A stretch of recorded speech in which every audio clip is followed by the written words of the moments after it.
Welcome to the No Guilt Fangirls podcast, where liking what you like is never a bad thing. Here's your host and head fangirl in charge, Patty Holiday. Hey y'all, welcome to the No Guilt Fangirls podcast. I'm your host and head fangirl in charge, Patty Holiday. And today we're going to dig into a fandom that, I don't know, you either get or you don't. Maybe you want to get, but you just don't know what to ask. We're talking cosplay and Disneybounding today. And I have two guests who love to dress in theme, I guess, for lack of a better word. They both tend to lean towards the Disneybounding type costumes and dressing. And we'll explain more what that means in a minute. But we also have some cosplay suggestions up our sleeves as well. And I know for everybody who said, but wait, Patty, I thought you weren't going to talk about Disney all the time. Look, Disneybounding isn't just for Disney-specific excursions. It just so happens that D23 is around the corner, and a lot of people will be using this idea to express their Disney side, right? But you can bound in anything. It's just that it started with Disneybounding and has taken off from there. But I know I have seen other fandoms who have taken the same idea and put it to good use. So we're going to get some definitions in here, and we'll get to that here in just a minute. I want to introduce you real quick to our guest. Welcome back, Theresa and Lindsey. Hello. Hey. You might recognize both of these ladies from recent episodes where we talked about our love of the Disney fandom to an incredible extent of time. I was just thinking about that. Worth every minute. Worth every minute. We did. But we talked a lot about how much we love the Disney parks. And that led naturally to this topic, which is cosplay and Disneybounding, because in my mind, when I think of Theresa and Lindsey, and I'm going to let them give their Instagram handles here in just a minute. But when I think of them and their love of Disney and when they go to the parks, guys, they dress up and they dress so cutely and so smartly, and you're going to love these looks that they put together. And that is why they're here, because they're kind of the experts. They're going to tell us how they pull this off. So with D23 Expo just around the corner, people are probably starting to look and get their costumes or their Disneybounds together. I know I am. So this hopefully will be of some help to someone. That's my goal. All right. So Theresa, please introduce yourself and tell everybody a little bit about you, where they can find you online, and a little bit of your history to dressing like this. Sure. So as Patty said, I post a lot of my, especially when I'm at the Disney parks, my looks on Instagram. So you can find me there at Insightful Life. I also have a blog at insightfullife.com. And I know I have at least one Disneybounding walkthrough on there. And I'm also on Twitter, which is probably my main social media, at Gertie the Dino. And if you aren't following her on Twitter, please go follow her on Twitter, because she's a doll face. Yes. Well, she's just OG Twitter. And I love that she's still there and she still has actual conversations with people. It's not all about, shoving our links down your throat like, yes. Because I admit sometimes I do that too. But when I feel chatty, I like to go and talk to Theresa on Twitter. It's fun. Yes. And like I said, in there, I'll talk about more than just, beyond just Disney. Some of my other fandoms that I get into is Veronica Mars, which you may have heard me on that podcast. I also love... Yes, I know you're excited about I also love Doctor Who and the score from The Rocketeer. I actually tweet about that way more than I probably should. About anytime I hear it, I'll just start bawling. Oh, that is really specific, Jason. I did not know that about you. Yes. I think if you look up search my name in The Rocketeer, it's multiple times on there. Fascinating, because you know what? Don't unfriend me, but I've never seen it. That I can understand that. I totally get that. I think I had a long gap in between when I watched it, and I cannot explain why, but anytime the main score plays, and they actually plays a part of the Fountain of Nations in Epcot, it plays as one of their shows, and I will, like I said, just tears. Like, I'm showing my age, but I had a picture book with the audio cassette tape that would go, in like your Teddy Ruxpin, and would listen and read it that way. That's funny. I'm actually, it's on the list of Disney Plus, which again, I know people are like, gosh, does she just never not talk about Disney? Well, guys, sorry. I do, I promise. Present company not really. Included. Yeah, exactly. But it's The Rocketeer is on the list for Disney Plus. I'm very excited. And Yeah, I saw that and I was like, all right, cool. Then I, now have a chance to sit down and watch The Rocketeer once November 12th rolls around. So anyway, awesome. All right, so that's Theresa. Lindsey, please introduce yourself. Hey, y'all. I'm Lindsey, and I blog at redheadbabymama.com, and the social handles are the same at redheadbabymama. I am a professional costume designer with my MFA in visual costume design, and so I think that is why I love Disneybounding so much, because aside from creating costumes and orders for my private clients, I get to create something for myself and wear it out and have so much fun. And you guys can see I participate in the Disneybounding challenges and the Disney style challenges over on Instagram. And I'm constantly writing blogs about how to create characters and that sort of stuff. So it's very much a love of mine. And I do cosplay a little bit at D23. So far, I've gone in for the easier packable cosplays, being that I'm on the East Coast and D23 is on the West Coast. I've got to have something that, I can shove in a checkable suitcase. Yes, I'm traveling with crinoline this year. Yep. I don't know why I do this to myself. Well, and I did not know that about you, Lindsey, until the last podcast interview that we did. I didn't realize you had an actual degree. Yes, I didn't. I just thought you were like crazy smart and talented. Oh. And now I'm like, and she is those two. Yes, she's crazy, smart, talented, and agreed, guys. So like we got us an expert here. All right. All right. So as far as I'm concerned, when it comes to it, I'm a theme girl. I mean, when I say I love a good theme, that's the truth. Is I don't necessarily have to know all the details about everything, but if there's a group costume, I'm on board. If there's some way to celebrate the experience that we're having by way of what we're dressing, I will. Yes, I will absolutely put something ridiculous on and do it, and I love it. I feel confident in it. I feel like it's just an extension of me, and so that's why I love to do it. And I haven't gotten super far into like the full on cosplaying just yet. Most of my stuff has been the Run Disney costumes. For a while, I really went out of my way to make sure that I had something very unique and different for every Run Disney. But of course, that had to be tailored. You had to be able to run in it, right? So it had to be a little bit different. This year, I'm actually putting together a little bit more looks for more towards cosplaying than towards Disneybounding, but we'll talk about that here in a few minutes. But yeah, I tend to also do very simple, like a lot of color blocking type things for me, and also anything that can be bought on Amazon if it can't be bought. Yeah, that makes it easy. If I can't find it on Amazon, there's a chance that it's probably not going to work for me. So, well, I've got your back. You want a parasol painted, accessories created? You just give me a call. Exactly. Everybody needs a friend like Lindsey. All right. You ain't never had a friend like me. Yeah, see what you did there. All right. So, can one of you pick, whichever one wants to speak up on this, but define what cosplaying is? Sure, I can talk about cosplay. It's a combination of two words, costume and play. And it usually refers to when people dress in a full-on costume to recreate the appearance of a character or like a more literal interpretation of something. A lot of cosplayers will, create their own costumes from sewing. They'll make their own props. I think I've seen one person say that what puts it over the edge from like a Disneybound or just an inspired outfit to cosplay is when you start involving props and wigs. Yeah. And so I think that makes a lot of sense. I'll let Lindsey talk more about Disneybounding, but yeah, cosplay is so when you really go into like a very, very detailed, specific look. And it doesn't even always have to be one character. I've seen somebody do like Jedi princesses, combining Star Wars and Disney. Yeah. So it's, once you start to get into you can look at them and you can tell exactly they've put together a fully composed costume. Mashups are a thing. Now, I know in the cosplay community, some people frown upon the mashups, but I love it.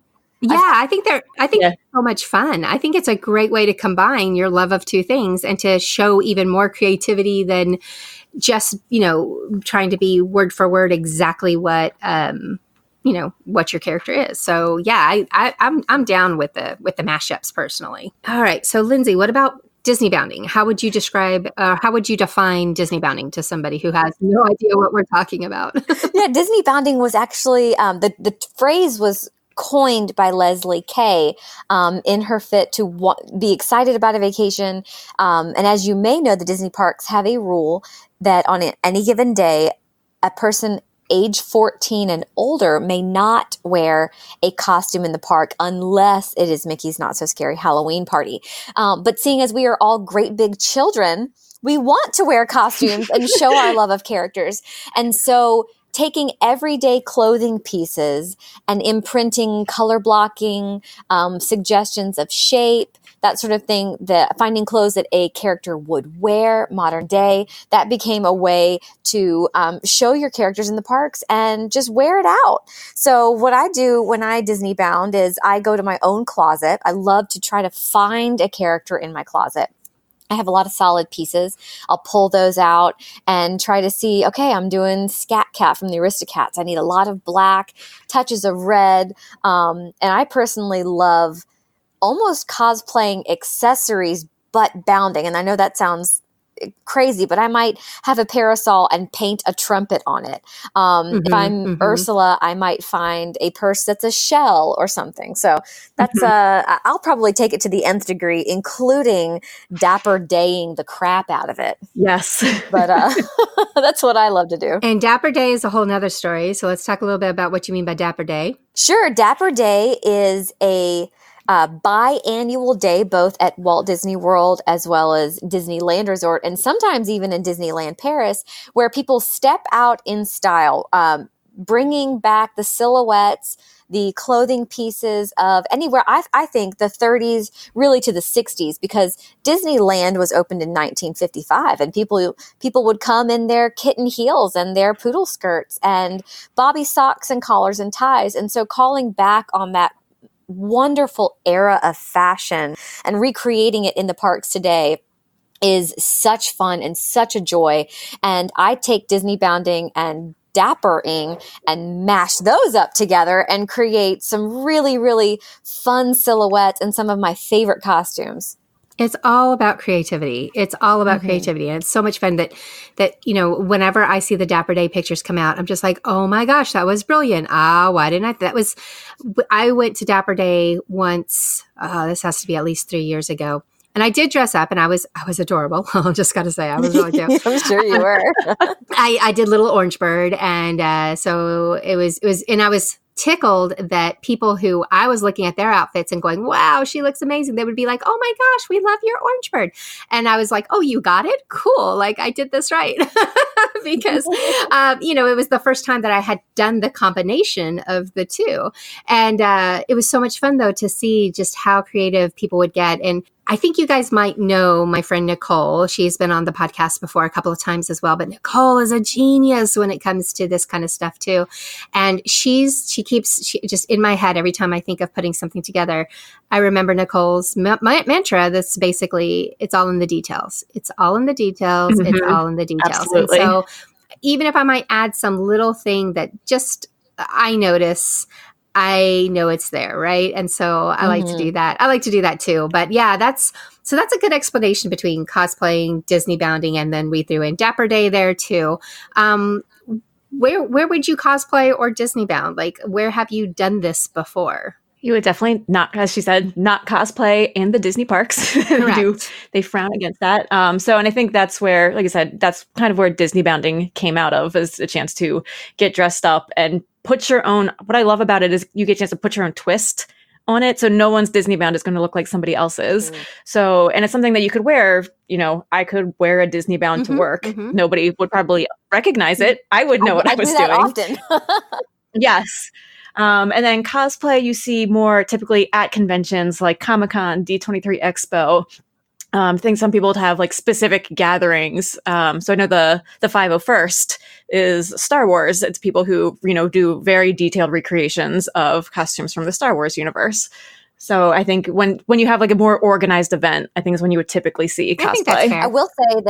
I will say that Mickey's Not So Scary Halloween Party does welcome costumes for ages 0 to 120, and you are welcome to wear wigs, wings, tutus, face paint, all that stuff is completely welcome. No mask, so being a stormtrooper is quite difficult. You cannot have clothing that drags the ground. So let's say you wanted to have a cape or be Maleficent, you have to have that hem level up. But you can cosplay your little heart out with the rest of those rules. And I've seen some beautiful Briar Roses and Prince Phillips and just some gorgeous, gorgeous pieces being made and shown at those parties.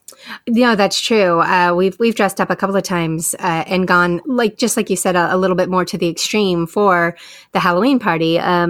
Last year, I wore my Aurora wig, long sleeves, long pajama bottoms. Oh, golly. Oh, right. 95-degree weather because of Wreck-It Ralph 2. And that... And your picture on the bench is so cute. Then I upped it, of course, because that's what I do. I had to lay out and get a picture of me sleeping because I was pretending to be Sleeping Beauty. Anyway, it was really cute. I'll throw that in there. But it was so much fun. But when I walked in, a cast member looked at me. She said, "Honey, if it gets too hot, take that wig off." And I was like, ma'am, I have some pictures planned, and then I do have a full change if I need to change out of this, because you are right. It was just so hot that day, because this was I don't know, it was end of August maybe, or early September when we went. And so it was super, super hot in Orlando. So you do have to keep that in mind if you go to... I wore an elbow-length purple wig last August 31st as Madame Mim. And Madame Mim. Lord, yeah, that was a warm season. There's also, to point this out, there's actually a kind of a Dapper Day type thing that goes on at Universal Orlando as well. I don't know if you guys are aware of that, but... I didn't know that. Yeah, they call it 9 3/4 Day. And so obviously... Yes, I heard about it recently. I was like, oh, I need to get in on that. And I think last year was in November is when they did this. But how cute is that? They do a Dapper Day with the Harry Potter theme, which is speaking my nerd love language. So... Well, I'm going to have to start planning vacation, so y'all let me know when you're free. So when are we going, Lindsay? Because...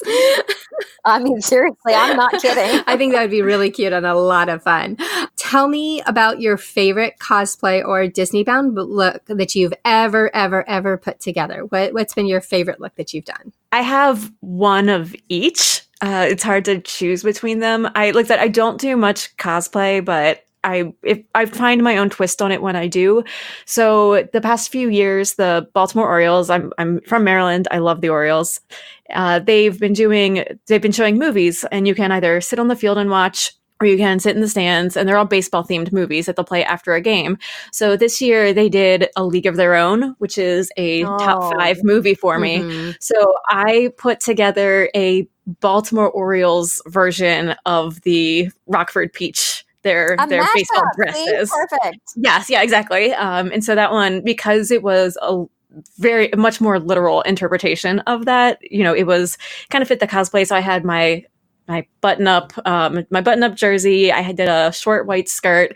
I did some orange knee socks, some sneakers, and I bought a hat that fits more that style from that era. Adorable. And so it was a lot of fun. Adorable. Yes, so that was my cosplay. And then I did a Disneybound recently that was Ariel, and that one was sort of inspired. I had a dress that just the colors felt mermaid-ish to me. It wasn't, not a purple top, green bottom that people would typically do, but it was very, very sea-like colors. And so I paired that. I had these dangling seashell earrings. I got an Ariel bow band that had the mermaid scales, and some red sunglasses that I put together. And I did some photos of that around the Mermaid Lagoon in Magic Kingdom. And it's just, I love doing it, especially when I have an idea of a place in the park that I can go to take the pictures to kind of tie everything together. I'm telling you, it's all about the theme. Yes, yeah. All right, what about you, Lindsay? That's so hard. So I haven't cosplayed as much as I probably because I Disneybound so hard in my regular life as well as in my park visits. I did a little Walt Disney World tribute to Trader Sam the last time I went to D23. Oh, that's fun. Yeah, it was a gender bend, and come to find out, a lot of people that go to D23 are West Coast based, and their Trader Sam looks 100% different than our Trader Sam. I didn't know that for a long time. And so people would look at me crazy and I was like, yeah, I'm Trader Sam. But it was a lot of fun to create the skirt and to craft the jewelry and things like that. As far as Disneybounds go, God, all my Dapper Bounds I feel are more fun than my everydays, probably because, I don't know, they're very special to me. My most recent birthday, I did a Celebration Minnie's birthday dress, Dapper Disneybound, and wore it on my birthday to see Minnie on her birthday on Dapper Day. And the culmination of that was just so delightful. I had an Aladdin Mickey Mouse lunchbox that I used as a purse. I painted a parasol. I had bows all over my body, painted dots and things like that. I actually just put a tutorial up on my website about how I made that celebration dress. But that's probably been my favorite so far. Oh, that's fun. That's fun. Yeah, I've done a little bit of the cosplay thing. I did it turned out to be, it fit well. I did a running costume cosplay of Vanellope von Schweetz. I did too. Last November.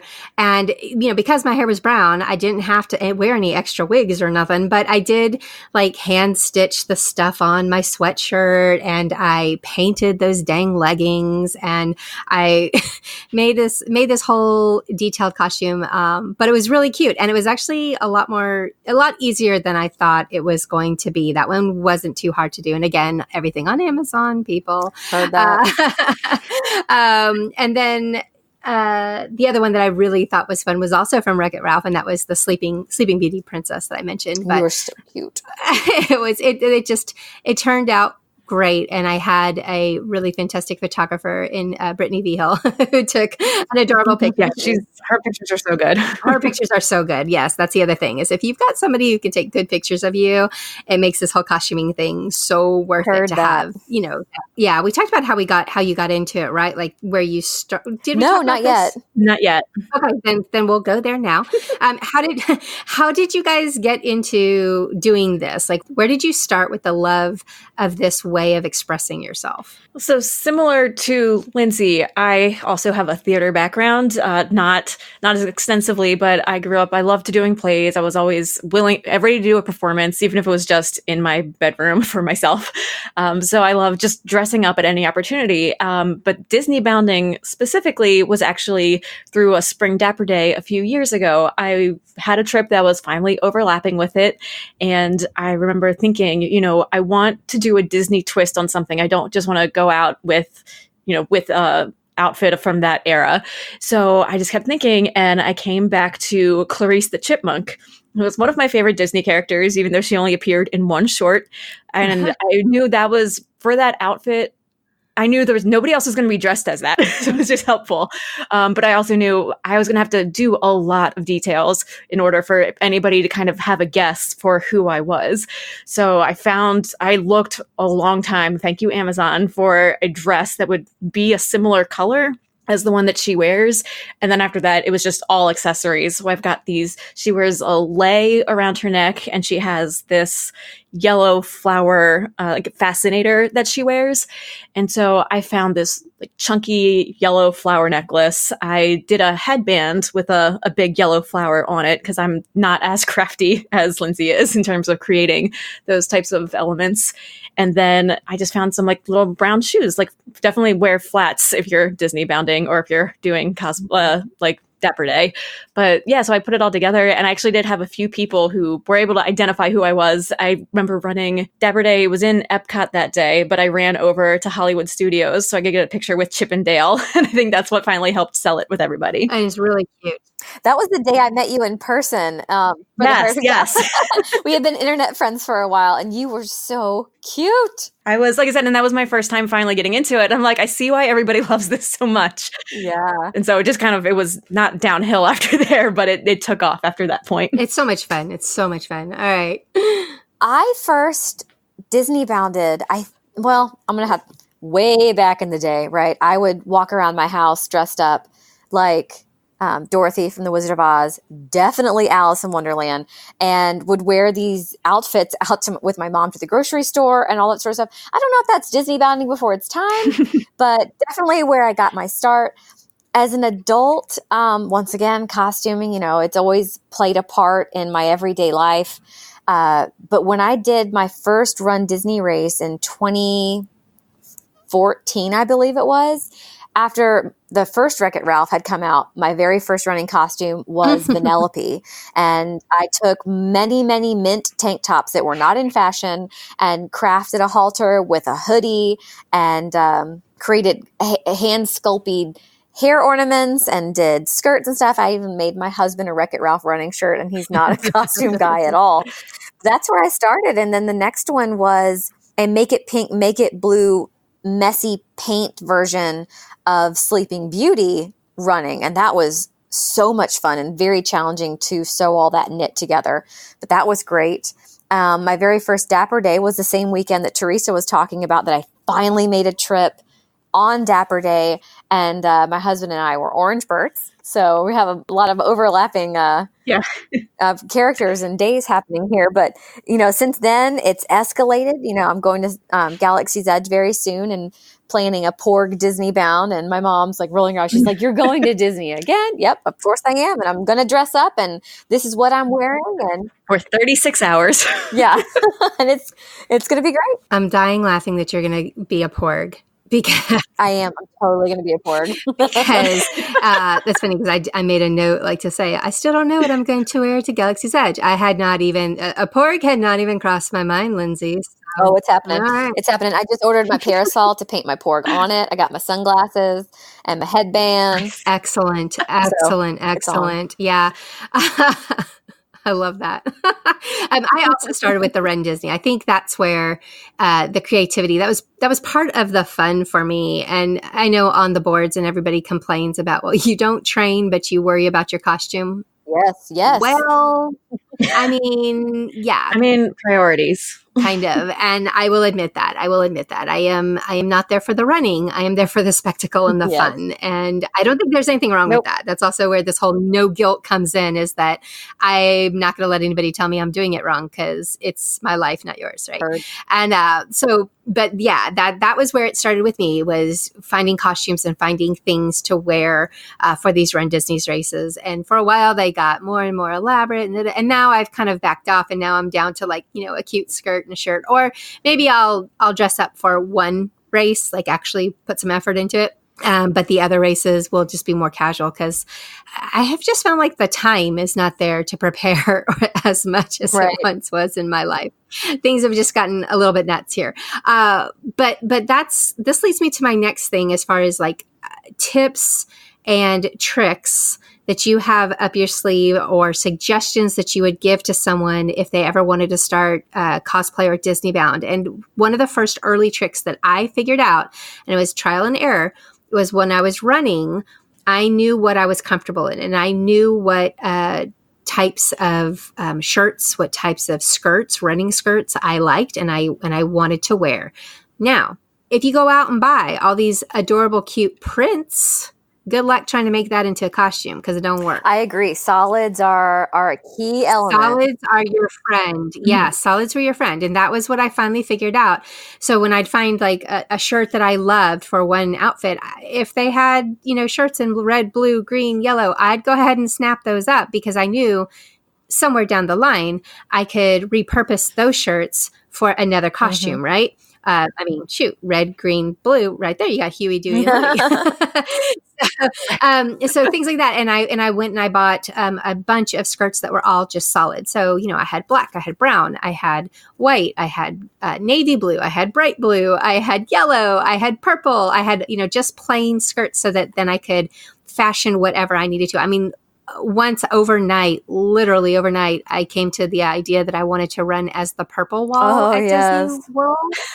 And the only reason I could pull that off was because I had a purple shirt that happened to match the purple skirt. And I was like, okay, done. I've got those two. Now I figured out the rest, which in this case, I created a frame, an Instagram frame, because the purple wall is very Instagram worthy. And I had these printed out really big at Walgreens. And so we ran with the frames and we stopped and we took pictures. Cute. And two of my friends dressed up as two other walls. But we did like the color blocking idea to pull this off. And people knew who we were. They knew what we were running as. So it worked. But so that's kind of my first tip. And well, I guess it's actually my second because I've already extolled the virtues of Amazon Prime. But I'd say Amazon is great. I'd also say color blocks, color, just, if you're trying to build up a wardrobe and like how Lindsey mentioned that she goes to her closet first and looks. That's what I do too, is I go and I look and see what I already have and what I can build off that base before I commit myself to anything. And that's the same thing even with cosplay. And I'll talk about that in just a minute. But those two are my biggest tips. And then my third tip is do not forget your local thrift shop. You can buy some cheap pieces that are just perfect for whatever you're trying to pull off for dirt cheap. So while Amazon is good, sometimes the thrift shop is better. And your friends' closets can be even better. Yes. When I did the Disneybounding Instagram challenge in March, my goal was to buy nothing, and I borrowed or sourced everything for all, I think I did 27 days. There was a couple movies I had admittedly never seen, like Treasure Planet. But yeah, I didn't buy a thing.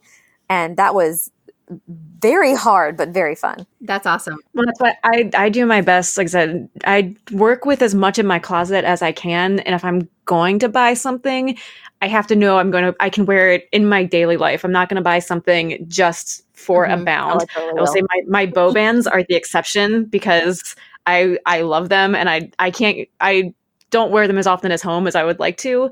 Like I said, I want to go with everything that's in my closet so I can put it together as cheaply as possible. I want to make sure that I'm buying things that I will use frequently. I'm legitimately guilty of buying stuff and be like, I'll just be Madam Mim again one day. Like I said, I think for me, the other tip is, I feel like accessories are what always tie everything together. And so I think don't, focus on your main outfit, but think of like just what little pieces that you can add to it that represent your own style and that are just kind of a fun way to, bring, like I said, with Ariel, I did the red sunglasses because I don't have red hair and I'm not wearing a wig in Florida. It's just not something I want to do.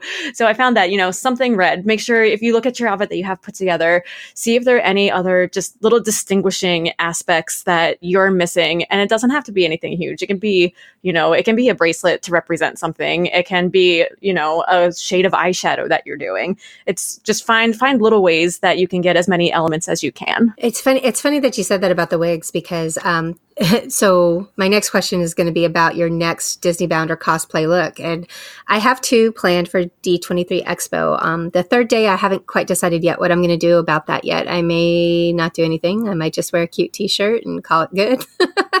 But this has evolved. So the first, and where it started was I bought that Aurora wig that I've worn once. And I was looking at this wig going, okay, it's D23 Expo, it's Disneyland. I can wear an Aurora wig, right? I can make this work. And so then I had to start that's where my wheels started turning as to what I could do with this. That I decided it's a mashup, and it's really, I guess, I don't know that it's cosplay, except that it has a wig. And so like when we were talking earlier and you said when you add the wig or add the accessories that kind of pushes it to the next level, I'm like, maybe it's cosplay, maybe it's Disneybound, I don't know, but it's a mashup. And I'm doing there's going to be a small group of us, but we're going to be Mouseketeers, but we're all going to be Princess Mouseketeers. In this case, I'm going to wear a pink skirt with a blue sleeveless mock turtleneck with, with Aurora across my chest. And I'm going to have the ears with pink and blue bow on the head with this crazy blonde wig. And that all started because I had the skirt, I had the wig, I had the mouse ears. I really just had to go and buy the shirt. Perfect. Yeah. So that one worked out well. I was like, I want to do this on a budget and I also want to be super comfortable. And I figured I would be comfortable enough in this outfit. And that's where that started. The next thing I know, I have talked myself into also doing, and originally it was going to be a straight cosplay of a Scarlet Witch. I was going to do a Scarlet Witch. And with Scarlet Witch, the reason was she just wears a black dress, right? and some black boots. And anyway, I was looking at it going, it's not too hard. I can pull this together. I can make this work. Well, I am going to make it work. But somebody else mentioned something about this Mouseketeer idea. So now she's turned into Wanda the Mouseketeer. I kind of love that. It's a little crazy. And I do think the difference is, again, I could Disneybound it. And I think in my definition of it, if I keep the wig off, then it's just Patty with her brown hair, and I'm in the color blocking of Scarlet Witch, and Wanda across my chest, and you would say, oh, she's Disneybounding as Wanda Maximoff, the Mouseketeer. But when I put the wig on and put the makeup on, I feel like that pushes it over to costuming, yes? Yes, that would push it to a mashup cosplay. A mashup cosplay. Don't you think that's what it kind of does? Anyway, so it was funny because when I was like, I don't know what I'm doing with this, I just kind of love this idea and think it's different. So I'm gonna roll with this because I figured there will be many Scarlet Witches at this particular convention, particularly with the Disney Plus. Announcement and such. So I know. And this isn't, I'm not like putting myself down or anything, but I know I'm not at that commitment level to do a kick-A Scarlet Witch, like straight Scarlet Witch cosplay. Like there's going to be some amazing Scarlet Witches out there. And I was like, I don't want to compete or feel like I'm competing. Not that they think I'm competing. I would just feel that way, But so I tweaked it a little bit to make it a little bit different. And that's what I've decided to do for those are my two that I have now. So now I'm like, so do I go with a third Mouseketeer look for the third day? That'd be kind of a great picture trio. So you have Disney Princess, you have Marvel, so you need Star Wars. I feel like I need Star Wars. Oh, I was going to say villain. I was going to say a villain. Well, Mouseketeer. I could be a villain Mouseketeer in the Star Wars world. Like, I mean, Captain Phasma.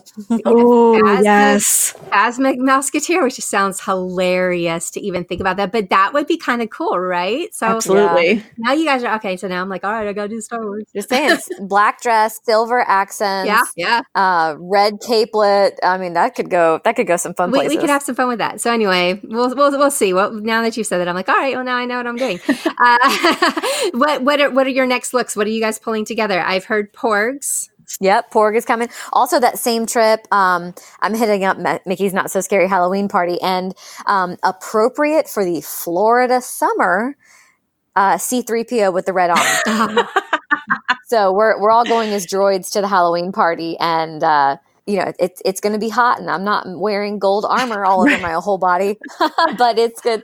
It's going to be a challenge and fun. Like you'll definitely see C-3PO, but it will push more into cosplay and costume than it is a Disney. Oh, that's fun. That's fun. What about you, Theresa? Are you ready to spill, or do you want to keep that to close to the show? I can. I have 5 ready to go. Yes, girl. Tell me. I'm so normal. So I do have a Jedi Disneybound that I guess is more prequel-ish Jedi, like Obi-Wan prequel Jedi that I'm going to be doing for the Galaxy's Edge pass holder preview. And then I have 4 things for the time period around Expo, and I haven't figured out what days I'm doing them yet, but I have an Enchanted Tiki Room outfit. I have a Dapper Captain Marvel. Cute. Oh, can't wait to see it. I have a professional Mickey, which is all taken from piece clothes that I wear to the office every day. So it's professional Mickey. And then, I have a Epcot Pavilion themed outfit. Oh. that one has a lot of accessories, and I think I have all of the Future World pavilions highlighted in some way. I was about to say, I need to see this. Yes. I'm so intrigued. Yes. Well, and I also, if I don't wear that during Expo, I'm going to a Retro Magic one-day conference in October. Mm-hmm. And it's all about Epcot history. So I know I'm going to wear it for that. But because of all the Epcot announcements that will be at Expo, I'm bringing it. I might have to do a quick bathroom change at some point to get a picture, depending on what they have at the pavilion. It's going to be showcasing all of the changes for Epcot. So I think I think that's everything that I have right now. I love it. There may be one or two others that are in the process. I love it. Well, now I feel like I need to go tweak an outfit or two or figure out what to do with Galaxy's Edge because, originally I was like, I'm just going to wear a shirt. And I was actually going to make a shirt and put it up in a shop to sell. And then it has not happened. See, my life is just not conducive to all these great ideas that I have. So that hasn't happened yet.